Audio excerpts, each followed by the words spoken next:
Vous êtes sur Globule Radio 90.5 FM. Nous avons la chance aujourd'hui d'être en compagnie de Lorraine Maréchal. Elle est historienne de l'art et l'organisatrice du parcours d'art contemporain Artocène. Nous sommes actuellement dans le jardin, en face du musée alpin, qui est en travaux pour être prêt au 11 juin pour le lancement d'Artocène. Alors Lorraine, peux-tu te présenter et nous dire ce qu'est le festival Artocène ? Alors moi je m'appelle Lorraine, j'ai créé il y a 3 ans le festival Artocène ici à Chamonix. J'ai créé une association qui regroupe des chamonniards donc le festival Artocène, c'est un parcours d'exposition, un parcours entre art contemporain et architecture, et chaque année on essaye de trouver une thématique qui soit liée vraiment à ce paysage alpin pour créer du lien. Et donc cette année, la thématique, c'est le vide. L'édition s'intitule « Le vide comme repère ». Peux-tu nous parler des autres éditions, la première et la deuxième, quels étaient les thèmes ? Alors la première édition en 2021 s'intitulait Forêt intérieure.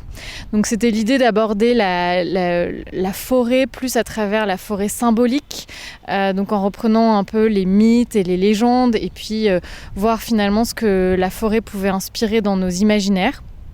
Et l'année dernière, en 2022, l'édition s'intitulait Glacier et fluidité des temps.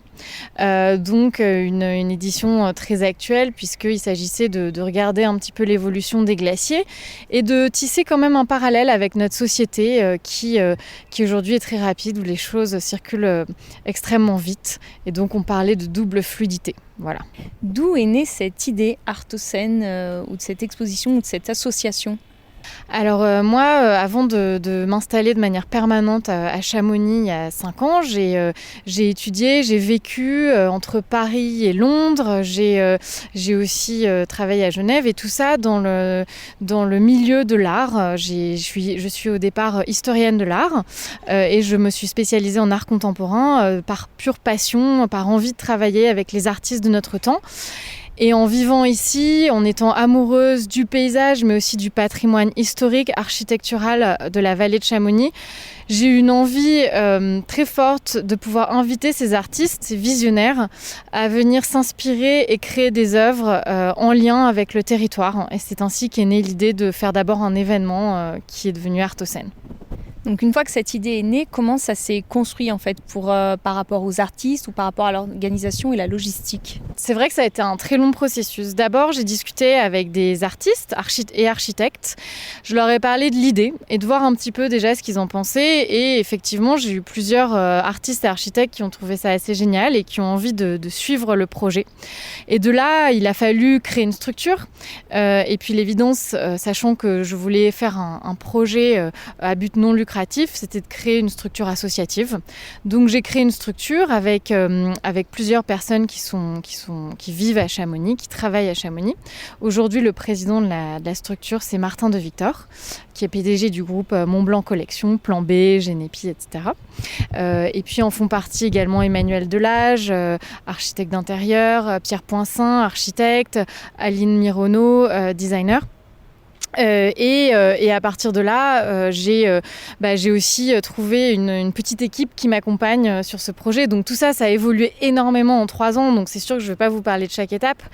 Et au-delà de ça, effectivement, c'était aussi trouver des partenaires, donc des partenaires publics comme la ville, qui est notre premier partenaire, mais aussi le département, la région, la DRAC, et des partenaires privés, sachant qu'on est à plus de 50% de mécénat privé. Et donc parmi les partenaires, je tiens à remercier tout d'abord la marque Fusalp, qui est notre partenaire officiel, qui dès la 2e édition s'est engagé sur plusieurs années.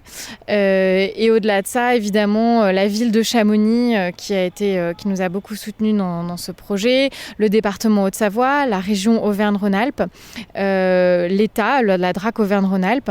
Et puis on a aussi d'autres partenaires comme la Maison Tétinger, la Caisse d'épargne Auvergne-Rhône-Alpes, Gros et Janin. On a aussi le groupe Assas Hôtel, Transdev, Payot Pertin, la Compagnie du Mont Blanc. Et cette année, on a aussi la Folie Douce qui nous a rejoint et qui est aussi un des lieux du parcours.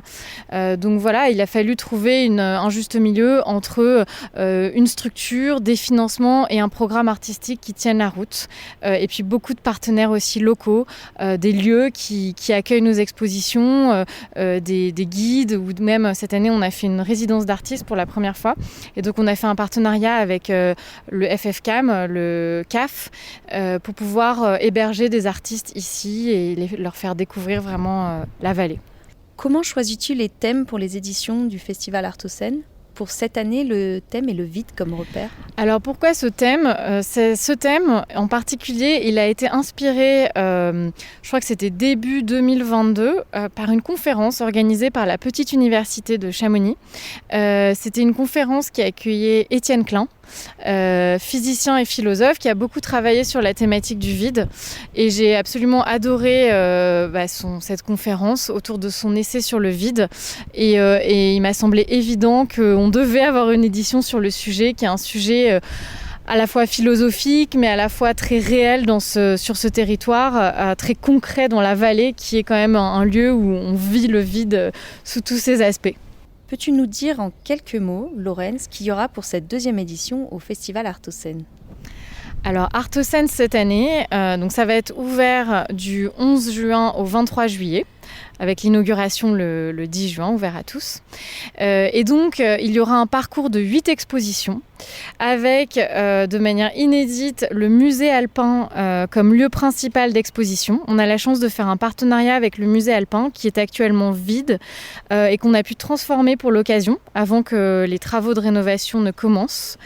Voilà, donc ça, ce sera l'exposition principale. Et ensuite, 7 autres lieux au centre-ville, en extérieur, en intérieur. Et en plus des expositions qui seront visibles tous les jours, on propose un programme d'événements. Voilà, il y a beaucoup de choses aussi pour les jeunes publics. Il y aura un espace de créativité, à retrouver sur notre site ou à travers notre programme. Et notre site, c'est www.artocène.fr. J'ai vu également que des nocturnes seraient proposées lors du Festival Artocène. Ce sera quand exactement ? Oui, alors on aime bien le format des nocturnes. Donc, comme dans beaucoup de lieux, on s'est dit qu'il fallait qu'on ait au moins une nocturne par semaine. Donc, les jeudis soirs, on sera ouvert jusqu'à 20h30. Merci beaucoup, Lorraine, pour toutes ces précisions.